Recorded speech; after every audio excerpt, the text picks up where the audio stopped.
Bonjour à tous! J'ai décidé aujourd'hui de faire une vidéo sur la détox parce que voilà, nous sortons de l'hiver, tout le monde entend parler de ce mot qui est un petit peu à la mode et j'avais envie d'apporter quelques précisions pour celles et ceux que ça peut intéresser et qui n'ont pas encore fait de détox. Pourquoi déjà offrir une détox à son organisme? Après, en général en hiver on sort peu, on est assez sédentaire, on mange beaucoup, on boit un petit peu trop souvent.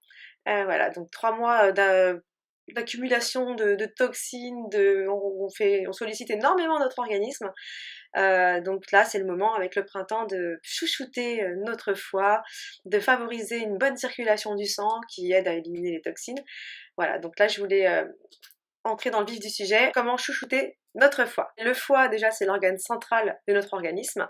Il a plus d'une centaine de fonctions, donc c'est pas n'importe quel organe et il faut en prendre vraiment soin. En plus, autant, enfin, le rein par exemple, les reins sont des organes, enfin c'est un organe qui ne se régénère pas, donc on en parlera dans une autre vidéo, ça peut être très intéressant également de prendre soin de ses reins, mais le foie, on a la chance de pouvoir le détoxifier, le faire se reposer, il se régénère et donc si on en prend soin, le foie, qui est donc un organe important, peut être en bon état très très longtemps. Il permet notamment de traiter les déchets, de gérer les toxines, donc voilà quelques astuces, quelques conseils pour le relancer et lui permettre d'assurer pleinement ses fonctions. Déjà, vous pouvez commencer par faire régulièrement des infusions à base de plantes hépatiques, de plantes drainantes ou de racines, ou alors tout simplement en cure, une cure d'un mois, en complément alimentaire. Donc les meilleures plantes pour cela sont l'artichaut, le chardon-marie, le radis noir, le pissenlit. Donc je récapitule, on privilégie radis noir, pissenlit, artichaut, chardon-marie. On peut éviter les plats bien sûr trop gras, trop lourds. La base. Cuisiner des produits plutôt simples, des produits frais, des produits de saison, des produits non industriels, faire soi-même en fait, des choses simples, omelettes, légumes un peu à l'huile d'olive, enfin des choses vraiment simples, ça fait du bien. Plus c'est simple, plus ça se digère bien, plus le foie il est content. En gros, les fruits plutôt de saison, si c'est possible, local, alors là c'est le rêve, maintenant on n'est pas obligé, on fait comme on peut également. Bio évidemment, sinon on peut.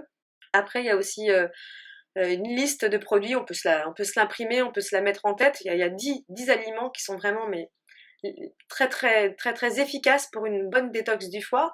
À commencer par la sève de bouleau, j'allais dire la sève de bûleau, non. La sève de bouleau, le citron. Alors je ferai peut-être, certainement d'ailleurs, oui je le confirme, je ferai une vidéo sur le citron, sur des aliments comme ça qui sont vraiment magiques, qui sont vraiment essentiels pour une bonne santé, une bonne vitalité. Donc je recommence. Sève de bouleau, citron, chou, poireau, ananas, pamplemousse, la pomme, l'ail, le curcuma et le vinaigre de cidre. En plus de tout ça, on peut faire des monodiètes. Une journée où on mange par exemple que des pommes. Une journée où on mange que du raisin, ou que des bananes, ou que des pommes de terre. Vous pouvez regarder sur internet les monodiètes en fonction de comment vous vous sentez, mais il y a pas mal de vertus à faire des monodiètes sur une journée de temps en temps. En jus aussi, pas forcément en fruits ou en aliments solides, ça peut être en jus, et également ce qu'on appelle des jeûnes intermittents, c'est-à-dire qu'on arrête de manger à 20h et on reprend le lendemain midi ou 14h, enfin il faut laisser entre 14 et 16h l'organisme se reposer. On sait que lorsqu'on laisse vraiment l'organisme au repos et sans le solliciter, il se répare de lui-même, voilà. Mais je ferai aussi une vidéo sur le jeûne intermittent parce que ça prend un petit peu de temps pour expliquer tout ça.